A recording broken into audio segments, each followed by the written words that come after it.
నమస్కారం అండి. ఈనాటి కథ పేరు ఘనమైన చావు.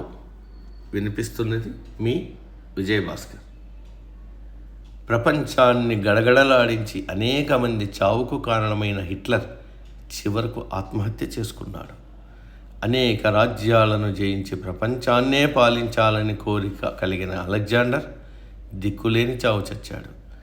మన దేశానికి ఆర్థిక సంస్కరణలు నేర్పిన మాజీ ప్రధాని పివి నరసింహారావు శవాన్ని పార్టీ కార్యాలయానికి కూడా రానివ్వలేదు.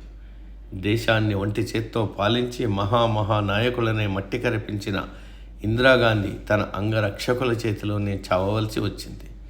అధికారం ఉండి, ప్రజాభిమానం మెండుగా ఉండి, 1000 కోట్ల ఆస్తి ఉండి ఆరోగ్యం ఎలా దెబ్బతిన్నింది, ఏ జబ్బుతో ఎలా చనిపోయింది అన్నది తెలియకుండా దిక్కులేని చావును కౌగిలించుకుంది జయలలిత.